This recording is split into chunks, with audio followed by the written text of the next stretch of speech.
Today, we're going to flip the script on something we've all done, taking a test. But we're not going to be in the student seat. Nope, we're heading into the architect's office. We're going to see how a really great test gets designed, right from the very beginning, with the blueprint. I mean, we've all been there, right? You spend years of your life taking tests. But have you ever stopped to think about what makes a good one? You know, the kind that actually feels fair and like it matters, versus the ones that just feel totally random and confusing? Well, the secret isn't some kind of magic. It all comes down to design. And that's the huge shift in thinking for today. We're going to stop being the judge, the person just taking the test. Instead, we're becoming the architect. We're going to be the ones who plan out the whole building before a single brick or, a single question is even put into place. Okay, so let's get into it. Every great building needs a solid foundation, right? Well, for a test, that foundation, it's the purpose.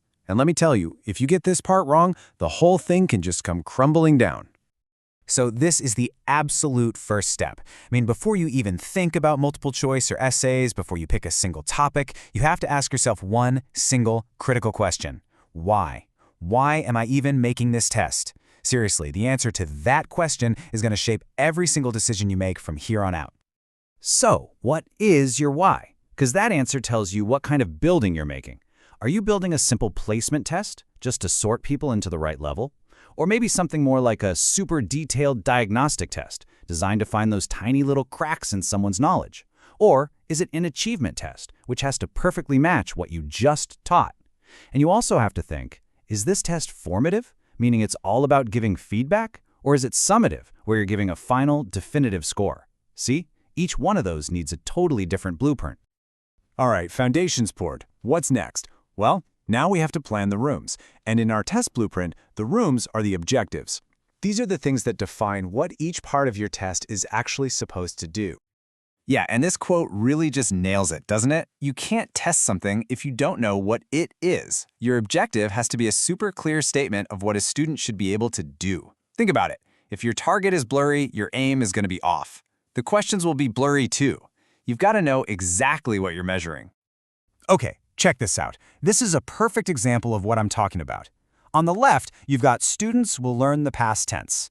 Come on, how do you even test that? What does learn really mean? It's useless. But then, look at the right. Students will be able to write a one-paragraph story. Now that is something you can actually measure. It's specific, you can see the action, and you can count it. Game changer. So here's the key takeaway.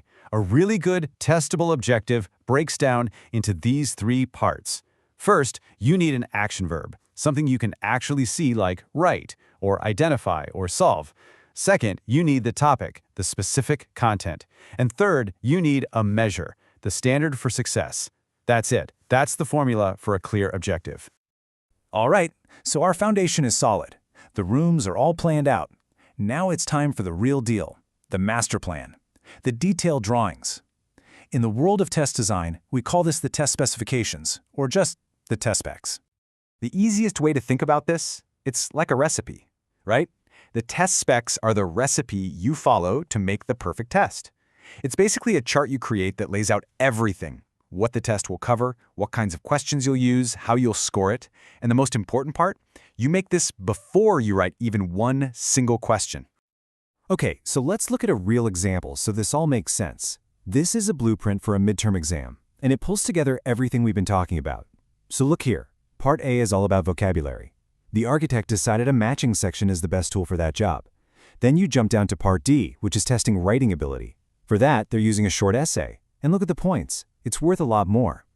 See how every single objective we planned has its own spot, its own question type, and a clear point value?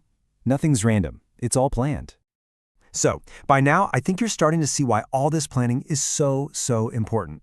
This isn't just busy work. This is what makes sure the final structure you build is strong, stable, and most importantly, fair.